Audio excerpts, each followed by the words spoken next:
Hello, my name is Keri Tichenor, and I am a junior education major at the University of Arkansas. Today I will be discussing Paul Manship's sculpture Group of Bears, which is located in the Compton Gardens at the Crystal Bridges Museum in Bentonville, Arkansas. Group of Bears was created from a cast of another piece created by Paul Manship. The artist was commissioned to build the Paul J. Rainey Memorial Gateway at the Bronx Zoo in 1932. Paul Manship used the bears at the Bronx Zoo as models for his piece, which took almost 15 years to complete and cost $250,000. After completing the gateway, he made casts of the three separate bears and combined them onto one base. The sculpture would come to be called Group of Bears. The casting was produced from an original mold after Manship's death by his son, John Manship. The bears in this sculpture are twice the size of the bears on the gate at the Bronx Zoo. The bears on the gateway and the bears seen in this sculpture share some similarities, but are also unique to one another in many respects. The bears at the zoo are shown in profile, while the three bears seen here are in frontal stances. Manship decided to keep the poses of the bears the same in both pieces. One bear is walking, one is standing, and one is sitting.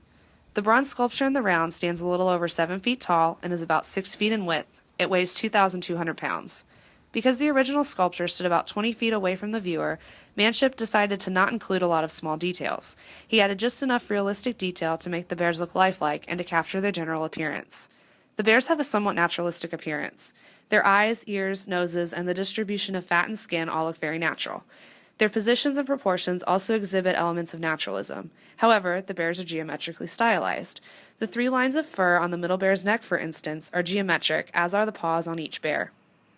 When the viewer first observes Group of Bears, the middle bear stands out and is the first to catch the eye because he is taller than the other 2 bears. The viewer's eye travels down to the bear on the left, who is the second tallest. To keep the eye moving across the sculpture, Manship added a line of leaves and vines that point diagonally up and to the right. These leaves lead the viewer's eye to the shortest bear on the right. Manship manipulates lines in the positions of the bear in order to keep the viewer's eye moving across the entire piece. According to an online article titled Iconic Images, a piece of art should be considered iconic based on 3 factors. Those factors include 1. The piece perfectly captures an event or an artistic style. 2. It is well known and referenced by others. And 3. It has an impact on public opinion. By analyzing the piece using the factors listed above, we can see that the sculpture is in fact an iconic image. Manship's style is perfectly captured in this piece. When studying his other sculptures, Lyric Muse for example, his somewhat stylized yet naturalized style becomes apparent to the viewer. Although Group of Bears may not be one of the most well-known pieces, it is an iconic work of art in its own right. This sculpture is a great addition to the Compton Gardens and will be well known and loved by the community as more people get the chance to see it for themselves. Group of Bears has the ability to affect the viewer's opinion about bears as a species. Manship depicted the 3 bears as gentle, content, and even somewhat playful creatures rather than dangerous wild animals.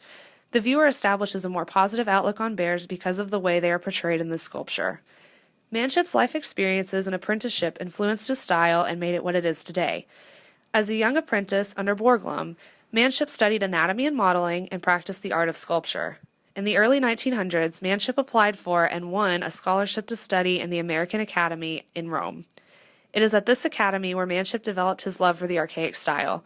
He studied and traveled through Italy and Greece and discovered his deep appreciation for archaic Greek statues. Manship's appreciation of archaic art, combined with his use of simple lines, minimal detail, and use of geometric stylization, are all important factors that make his style unique. Due to the smooth, streamlined appearance of the bears and Group of Bears, it is evident that this piece was constructed during the modernist era. Both modernists and conservatives were attracted to Manship's style. Paul Manship was considered a premier sculptor in the 1920s, and his work is said to be a precursor to the Art Deco movement of the 1960s. Originally, I chose this piece because I had never visited the Crystal Bridges Museum and I thought it would be a great opportunity for me to take a trip out to the Compton Gardens. I had heard of many wonderful things about the sculpture prior to seeing it in person. This piece is truly a magnificent work of art and should be valued and appreciated by everyone who sees it. Manship was able to make all 3 bears look so lifelike with such little detail. It's truly amazing that he was able to do so. Manship masterfully incorporates geometric shapes while still keeping the bears looking organic and natural. His talent is truly extraordinary.